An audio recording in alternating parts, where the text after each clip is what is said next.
Vous écoutez Europe 1, il est 8h17. L'interview politique d'Europe 1, Jean-Pierre Elkabbach, vous recevez ce matin le ministre de l'Éducation nationale, Vincent Peillon. Messieurs, c'est à vous. Et il n'avait pas parlé depuis mercredi. Vincent Peillon, bienvenue et bonjour. Bonjour Jean-Pierre Elkabbach. Si aujourd'hui l'enquête administrative conclut à l'erreur et à des abus, est-ce que le ministre de l'Intérieur doit démissionner instantanément ? Certainement pas.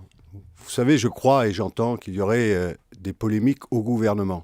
Non, il y a une politique du gouvernement.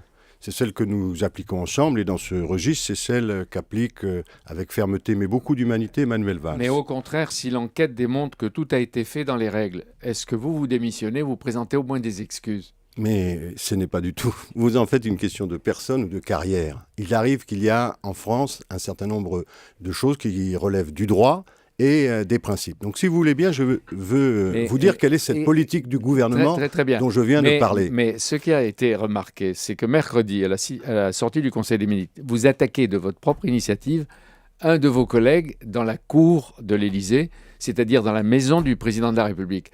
Pourquoi avoir provoqué et peut-être même affaibli le président de la République ? J'ai fait l'inverse et j'aimerais que vous citiez les propos qui sont les miens. Car, absolument. Il est important qu'on respecte des règles de droit, qu'on sanctuarise l'école, que cette situation ne se renouvelle pas. Alors on donnait donc l'impression tout de suite que Manuel Valls avait agi hors la loi. Je soutiens Manuel Valls qui ce matin même avait demandé, en coordination évidemment avec nous tous, une enquête administrative dont on aura les résultats aujourd'hui.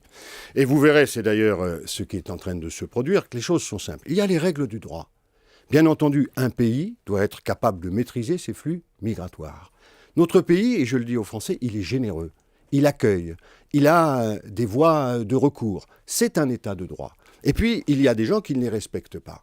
Il faut, à ce moment-là, et c'est tout à fait naturel, permettez-moi, qu'on les reconduise alors à la frontière. Mais dans l'application de ces règles, il y a un principe qui va être compris très rapidement. C'est lorsqu'il s'agit de mineurs. Ils ne portent pas la faute des parents. Lorsqu'ils sont scolarisés, eh bien, on n'intervient pas dans le cadre de la scolarité ou plus globalement de la vie scolaire. Et c'est cet équilibre qui provoque... D'accord, mais qu'est-ce qu'a fait alors Manuel Valls? Qu'est-ce qu'ont fait les policiers? Est-ce qu'ils n'ont pas respecté les règles, le droit et les lois de la République? Mais c'est bien ce que Manuel Valls, comme nous tous, nous voulons savoir, et c'est pour ça qu'il a donc aujourd'hui, on ne le sait pas. Il a diligenté le matin même une enquête administrative.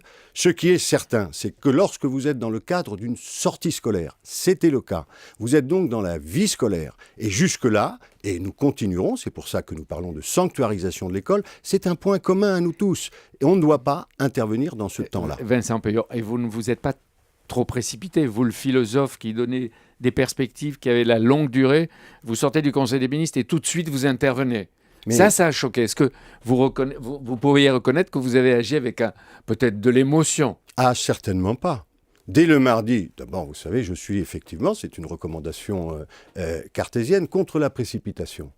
Simplement, et vous voyez bien que c'est comme ça d'ailleurs que les choses se déroulent, et il n'y a pas de conflit dans le gouvernement, je le redis, il n'y a pas de polémique dans le gouvernement, il y a une politique de gouvernement. Je vous la rappelle et je l'ai rappelée. Très bien. C'est d'une part les règles de droit, très bien, on l'a et entendu. Deuxièmement, c'est la sanctuarisation. Le président de la République devrait s'exprimer bientôt et probablement son soutien à Manuel Valls. Ce matin, est-ce que vous lui demandez de faire revenir Leonarda, avec ou sans sa famille? Mais ce n'est pas à moi de prendre une décision ou de demander. Il y a une enquête. Nous avons à respecter les règles du droit. Moi, personnellement, ce que je dis, mais ce n'est pas personnel, c'est il ne faut pas intervenir dans le cadre scolaire. Nous ne le faisons jamais. Il semble que là, ce soit produit. Ça suscite l'émotion que vous voyez. Elle est compréhensible et donc il ne faut pas que cela se reproduise. S'il faut préciser, c'est ce que dira l'enquête, des règles de droit, s'il faut codifier davantage pour que cela soit mieux compris, il faudra le faire. On dit qu'il va y avoir un élargissement d'une circulaire de 2012. Est-ce que vous la confirmez? Qu'est-ce qu'elle dira? D'après ce qu'on entend, c'est que l'école est sanctuarisée, ce que disait Manuel Valls tout de suite aussi, et aussi le temps de la vie scolaire. Qu'est-ce que c'est le temps de la vie scolaire? Vous me reprochez d'avoir dit ce qui serait le propos même de Manuel Valls, et vous voudriez nous opposer. Moi, je lui affirme ma solidarité. Je considère que Mais c'est quand un vous êtes excellent... intervenu encore une fois dans la cour de l'Élysée, dans la présidence de la République, en sortant tout seul d'un Conseil des ministres, vous n'avez pas donné le sentiment de... On efface peut-être ce qu'on va dire, mais vous n'avez pas donné le sentiment de venir à son secours. Et vous avez donné le sentiment à quelques-uns des ministres et de la gauche et du PS d'être gênés par la popularité de Manuel Valls Mais aussi. enfin, vous imaginez sur quel principe on est? Des vies humaines, les règles du droit, l'asile, l'immigration. Je suis le ministre de l'Éducation nationale et vous êtes en train de m'expliquer que les considérations qui seraient la mienne, vous avez vu des milliers de jeunes hier dans la rue, je leur demande d'ailleurs maintenant de rentrer dans les établissements, cette émotion qu'ils ont ressentie, tous ceux qui connaissent notre histoire la ressentent. Maintenant, nous ne sommes pas là pour faire des commentaires ou créer des problèmes, apporter des solutions qui sont conformes à nos règles de droit et qui sont conformes à nos valeurs. Non, mais parce que chaque jour, la police expulse des illégaux qui sont souvent en situation douloureuse. Personne ne proteste, même pas vous. Pour la raison que je viens de vous Tout le temps, expliquer. parce qu'on applique le droit. Mais pour la raison que je viens de vous expliquer, vous imaginez ce qu'est... Mais enfin, écoutez, Jean-Pierre Elkabbach, un enfant mineur, ça protège non seulement cet enfant, c'est un grand principe, il n'est pas responsable des fautes de ses parents, et deuxièmement, ça protège tous les autres enfants. Vous les voyez dans la rue parce qu'ils sont émus. Vous venez de dire Donc, que vous demandez aux lycéens de rentrer, de retourner dans les classes. Bien naturellement. Est-ce que vous leur demandez aussi d'éviter d'être instrumentalisés par des manipulateurs, quels qu'ils soient? Je n'ai pas à juger les uns et les autres, à caractériser, à dire où est le bien et le mal, à entrer comme vous le souhaitez dans des conflits de personnes. Il y a des règles. C'est pas moi qui Il y a le eu souhaite. un problème.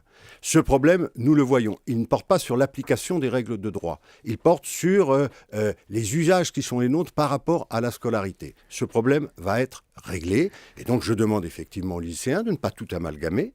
Et je leur demande en même temps, puisqu'ils veulent le droit à l'éducation, de ne pas bloquer ceux qui souhaitent entrer dans leur lycée, je leur demande maintenant effectivement de rentrer dans leurs établissements. Avec Jean-Marc Ayrault, dans une heure, vous allez installer le Conseil supérieur ou national de l'éducation, économie, et il sera présidé par Jean-Cyril Spinetta. C'est-à-dire qu'on ouvre ou on va marier davantage l'école et l'entreprise. On va les marier mieux, parce qu'elles le sont déjà. Vous savez, nous avons 700 000 lycéens dans les lycées professionnels, on n'en parle pas assez. Nous avons 700 diplômes professionnels qui sont gérés à la fois par l'éducation nationale et par les branches professionnelles. Mais il y a des difficultés, vous les connaissez. Les 150 000 décrocheurs, les orientations qui sont subies pour beaucoup d'élèves. Il y a en même temps la nécessité de se préparer à l'avenir. C'est-à-dire que les formations doivent changer très vite et s'adapter au monde. Et donc, il faut un dialogue constant entre les régions, qui ont la compétence économique, l'État et, bien entendu, les entreprises. Et ce conseil, il a cette vocation, animer ce dialogue, faire qu'il soit plus précis et aussi prévoir l'avenir, l'anticiper, préparer les métiers de demain. Sur les rites scolaires, Monsieur le ministre de l'Éducation nationale, vous avez promis des améliorations. J'ai envie de dire quand. On entendait tout à l'heure à 8 heures un reportage très intéressant sur des parents qui réclamaient le samedi matin, c'est ça? Quand et quel type d'amélioration? Il ne faut pas confondre le scolaire et le périscolaire. Ma responsabilité, c'est le scolaire. Le scolaire, c'est le mercredi matin ou le samedi matin au choix. L'éducation nationale a fait son travail, ça n'était pas simple. Les enfants français qui passent dans cette réforme ont un meilleur temps pour apprendre. Ce sera important car notre objectif, c'est lire, écrire, compter, c'est la réussite. Après, il appartient aux collectivités locales d'organiser le temps périscolaire, comme avant. Nous les aidons à le faire pour que plus d'enfants en bénéficient. Maintenant, il y a des communes où il y a des difficultés, il faut donc les arranger. Il y a un comité de suivi dans lequel siègent à la fois les représentants des parents d'élèves, les syndicats, les collectivités locales. Il remettra un premier rapport sérieux au mois de décembre. Et si des recommandations doivent être faites, par exemple sur la maternelle, par exemple sur la liaison entre les professeurs et les animateurs, ces recommandations seront faites, mais ça n'est pas un temps de la scolarité obligatoire, c'est un temps périscolaire. Ça, c'est pour les 20% qui sont déjà passés. Qui sont pas déjà passés. Et puis il y a les 80% que vous qui doivent préparez passer pour la rentrée. Bon, sur la circulaire, j'y reviens. Si on comprend bien, il va y avoir une intervention ou du président ou du gouvernement ou du Premier ministre qui donnera raison à tout le monde. Personne n'a tort. Vous aurez eu raison et Manuel Valls aura eu raison. On en sort comme ça. Je me suis exprimé avec... nous avons eu un échange avec Manuel Valls dès mardi, je vous le dis, mardi après-midi. Et nous n'avons jamais été sur une ligne différente. Il faut de la fermeté, parce qu'il est tout à fait naturel qu'un pays comme le nôtre, en plus généreux, puisse réguler ses flux. Sinon, il faut on change les lois. de l'humanité et nos principes, et donc ils seront réaffirmés collectivement. Mais il n'y a jamais eu entre nous d'opposition, je le redis. Il y a une politique du gouvernement, elle est ferme et elle est Et humaine. il faut vous croire. Merci Il faut beaucoup. vous croire qu'il n'y a pas eu de différent. Comme toujours. Merci beaucoup Vincent Merci Payon. d'être Vincent venu. Payon qui demande aux lycéens qui ont manifesté hier pour demander le retour en France de Leonarda de rentrer dans leurs établissements. Monsieur le ministre de l'Éducation nationale, merci d'être venu ce matin sur Europe 1. Europe 1, 8h27. Alors que les clubs de foot grognent contre l'imposition à 75%.